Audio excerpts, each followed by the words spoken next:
আজকে আমরা বানাচ্ছি লোটে শুটকি। তার জন্য লাগছে শুটকি মাছ, এটা দুটো টমেটো আর রসুনটা পুরোটাই লাগবে, আর শুকনো লঙ্কা লাগবে। এবার আমরা এগুলোকে কাটবো।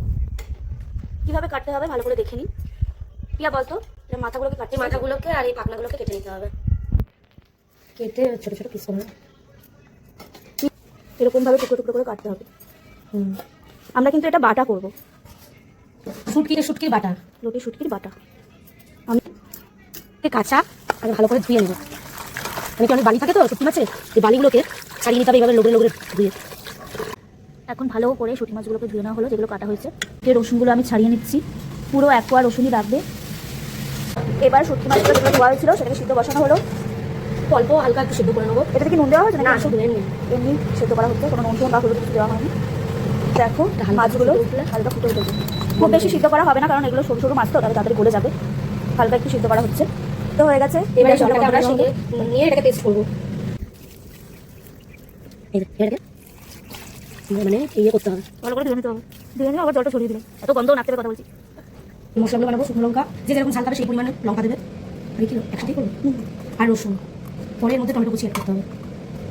ওটাও পেস্ট করে নিতে হবে টমেটোটা।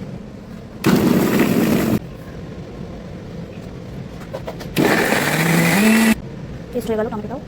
এবার অল্প একটু পেঁয়াজ দেওয়া হলো, ওটাও বাটা হবে। তাও একসাথে পেস্ট। মশলা রেডি, খুব সুন্দর হয়েছে, ভালো করে পেস্ট হয়ে গেছে। এবার পেস্ট করবো বলে শুকনো মাছগুলোকে কুচিয়ে দেওয়া হলো, আর এটা আগে দিয়ে পেস্ট করা হয়ে গেছে। ওটা সিদ্ধ করে রাখা শুটকি মাছগুলো এবার একটু বেটে নেবো। বুঝতে পারলেন? এরকমই হবে, পুরো মিহি পেস্ট করলে ভালো লাগে না। এরকম একটুখানি মানে চিবড়ে চিবড়ে থাকবে, তাহলে খেতে ভালো লাগে, মুখে লাগে মাছটা। এখানে আছে 100 গ্রাম শুটকি মাছ। কড়াইটা গরম হয়ে গেল, এরপরে সর্ষের তেল দেওয়া হচ্ছে। তেলটা নাকি একটু বেশি করেই লাগে, কি বললো বাবা? একটু থাকবে বেটে রাখা মশলাটা, না ওই মশলাটা হালকা করে মেখে দিতে হবে। একটু শুকনো ছিল যেন, শুকনো লঙ্কা, রসুন আর সামান্য পেঁয়াজ, টমেটো এটা পেস্ট করে নিই। তারপরে তেলের মধ্যে ভাজছি। তারপরেই এর মধ্যে শুকনো মাছটা দিয়ে দিতে হবে, মানে মাছের গন্ধটা যাতে রসুনের সাথে ভালোভাবে মিশে যায়। পরিমাণ মতো নুন দিয়ে দিতে হবে, পরিমাণ মতো হলুদ। ব্যাস, এবার তখন বাজে গন্ধ বেরোচ্ছে, এখন সুগন্ধ বেরোচ্ছে।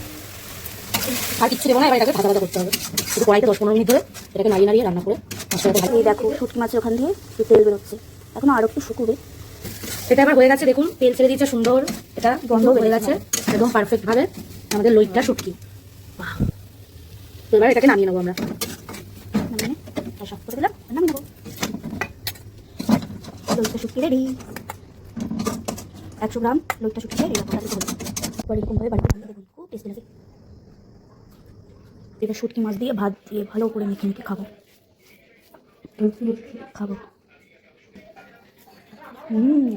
টেস্টি। ভালোটা একটু পাবো।